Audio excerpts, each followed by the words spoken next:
Shalom! It's Barak, your tour guide in Israel. Welcome! Welcome to the northern part of the Jordanian Rift Valley. Today, we're going to cover Tel Hazor that we're at right now, the biggest biblical archaeological mound in Israel, one of the biggest in Syria and northern Mesopotamia, which is give or take Iraq. We're going to cover many things. We're going to touch upon King Solomon, about Rahab living within the wall. We're going to talk about Joshua and the 12 tribes fighting against Yavin, the king of Hazor right here. We're going to talk about Barak and Deborah fighting Sisera, the warlord of Yavin, the king of Hazor. So come and join me and let's start our adventure.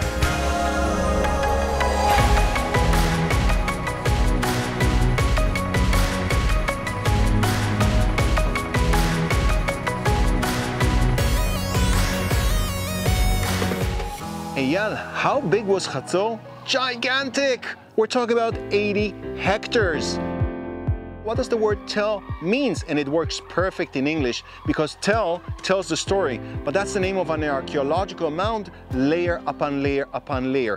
We're right now at the Acropolis of the Tel itself, where the leaders used to sit, where the temple used to be. But that's not where all people settle. The lower part that you see behind me is huge. It reaches up until the mountain. Where the modern state of Israel wants to construct a road, they build all around it because of the importance of this spot. Not by coincidence, King Solomon decides to fortify this city, which is the most important northern city in his kingdom.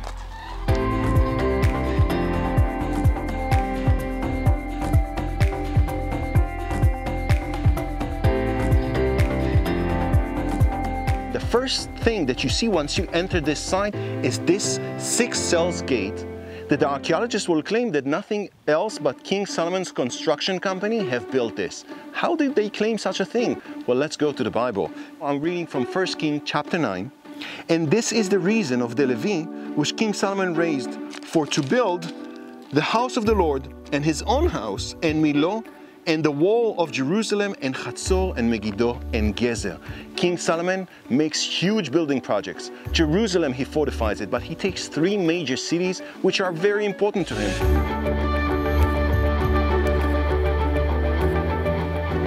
Hazor, right here where I'm standing, Gezer where we're going to be, and Megiddo, Armageddon, we're going to visit that as well.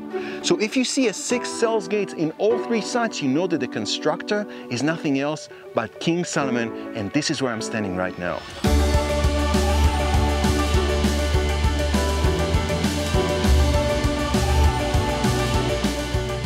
Another thing that you can see is behind me is a 2-sided wall. That means there's a gap between the 2 sides of the wall. In times of war, this will be filled with stones and different things to fortify the wall, and that way you have a much thicker wall. And in times of peace, this used to be the best real estate in city.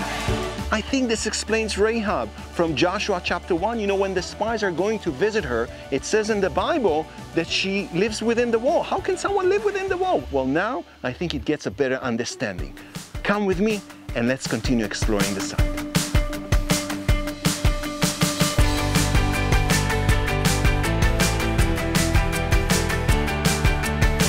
Eyal, welcome to the water system of Tel Hazor.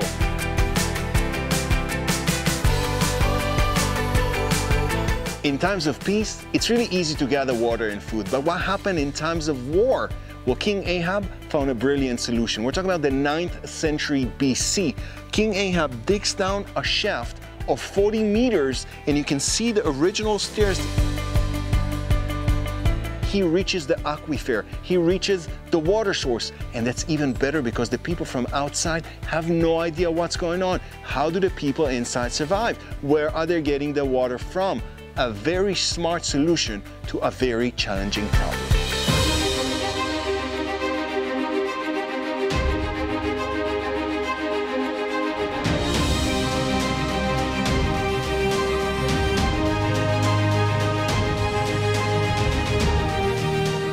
Eyal, I want to talk about the Canaanite culture in general and Yavin, the king of Hazor, in specific. Yavin is mentioned first time in Joshua chapter 11, verse 1, he's the first king that's being mentioned to fight Joshua and the 12 tribes coming to take over the Promised Land. This is the 13th century BC. But the 11th century BC, Barak and Deborah is fighting Sisera, the warlord of Yavin, the same king. How can it be it's the same person? Most likely, Yavin was a lineage of kings or a nickname for a king. By the way, in Hebrew it means he will understand. Well, he will understand you don't mess with the people of God. But how do you admire the richness of a culture? By what it leaves behind. Think about the Colosseum. Think about the Acropolis in Greece. And over here, we see a huge monumental structure that most likely used to be the palace. Just look at the size of the building.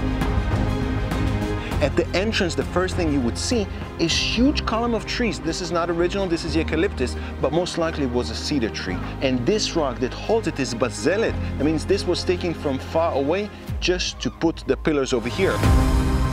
All the bricks itself are made of mud bricks, and they are covered with the same rock, with basalt volcanic rock. Just imagine how strong the king needs to be, how important the king needs to be, that in the 13th century BC, we have such a monumental structure. Let's go inside and explore the palace.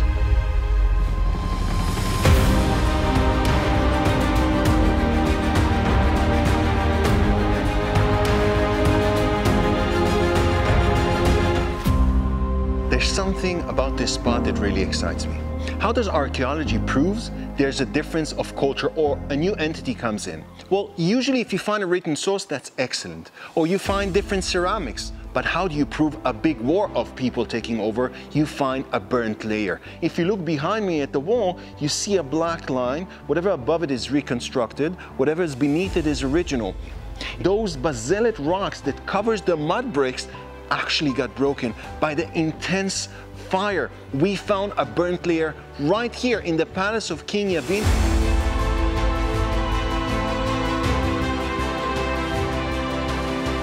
And what time is it dated to? The 13th century BC, exactly when the tribes are coming led by Joshua.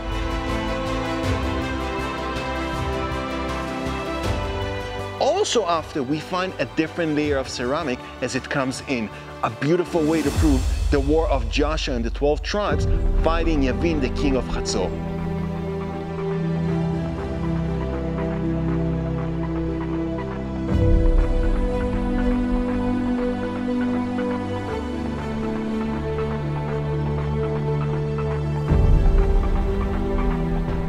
Eyal, we're standing next to a spot which was considered to be one of the Israelites' fortification.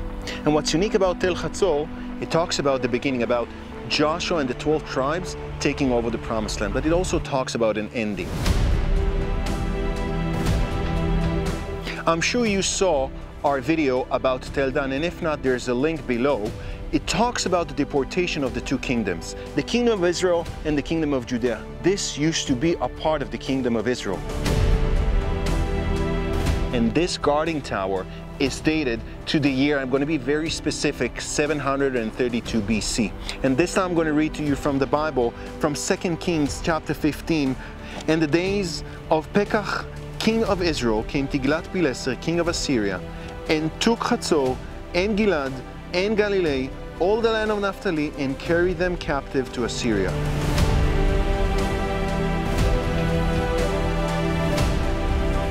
From this moment on, the 10 tribes will be conquered and be gone in the pages of history.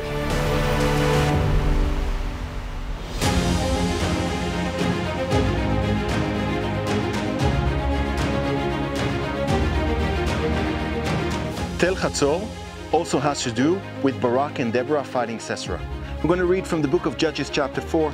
And the Lord sold them into the hand of Yavin, king of Canaan, that reigned in Hazor, right here, the captain of who was Sisera, who dwelt in Charoshet Hagoyim. So Deborah comes to Barak and says, the Lord have chosen you. Take 10,000 people, meet them in Mount Tabor, and let's go and have a fight. Let's go together to the battlefield and see what happened there.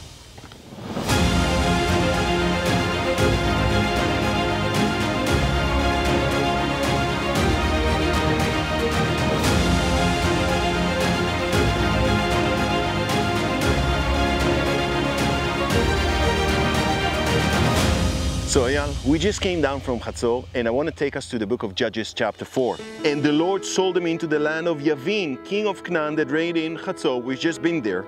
And the captain of whose was Sisera, which dwelt in Charoshet of the Gentiles. Sisera, according to the Bible, had 900 chariots of iron. That's a strong army in those times. And he made the people miserable here for 20 years. Here comes to the picture Deborah. Deborah comes to Barak and tells him, Barak, the Lord have chosen you. Go lead an army against Sisera, and I will deliver him into your hands. And Barak's response is priceless. He's like, well, you know, I don't know, if you'll come with me, then I'll go. What? You know, Deborah responds in a very interesting way. She's very stingy. Her name in Hebrew, Deborah, means a bee. It makes sense. And she tells him, what, you loser? It didn't pass through translation to the NIV version or the King James versions, but in Hebrew she calls him a zero, a nothing. She says there will be no glory in your victory because of that request, because of your disfaith. A woman will hold the glory. And at the end, she comes with him and he gathers those 10,000 people and he goes up into Mount Tabor, and this is where the battle is going to start.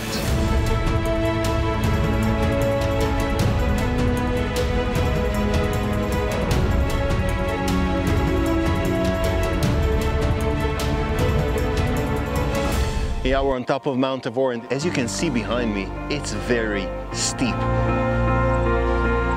It's not by coincidence that Barak camps his encampment right here, and looking down to the valley, he sees Sisera and his army approaching, and Deborah tells him, Barak, God have given Sisera into your hands. Now is the time. Take the people and go and fight. Why? Because River Kishon is at the bottom, and once overflowing, everything becomes mud and all the chariots are stuck. Sisera gets off the chariot and runs by foot into Charoshet of the Gentiles, Charoshet HaGoyim. Barak wins, but until you get the picture of the newspaper, you defeating the general, you didn't actually win the war. So Sisera is running to non-hostile environment, and he meets Yael. And Yael tells him, I see that you're worried. Come inside of my tent, have a rest. And Sisera is terrified. He goes inside and says, you know what? If someone inquires you, have you seen me? Please say no. She says, don't worry. Relax, take a breath. Go to bed. And once Sisera is asleep, Yael takes the leg of the tent, takes a hammer, and put it in his temple. Barak comes, he looks for him, and once he goes inside, Yael is standing, saying, Barak, I have killed him. The end of the war. And he remembers what Deborah told him in Judges. I would sure you go with you, Barak, you loser. But just so you know, there will be no honor in your victory, because God will sell Sisera into the hands of a woman. Deborah meant Yael.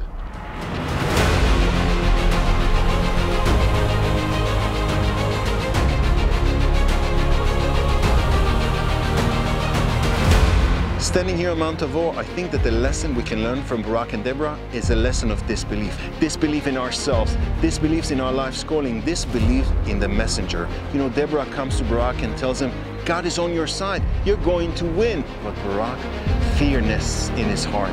You know what? We all face that in our life.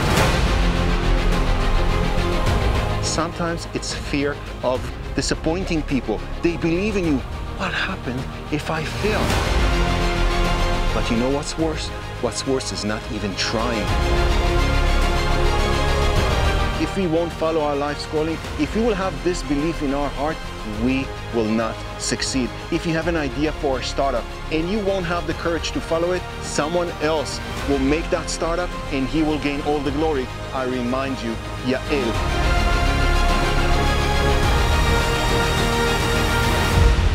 How do we gain trust?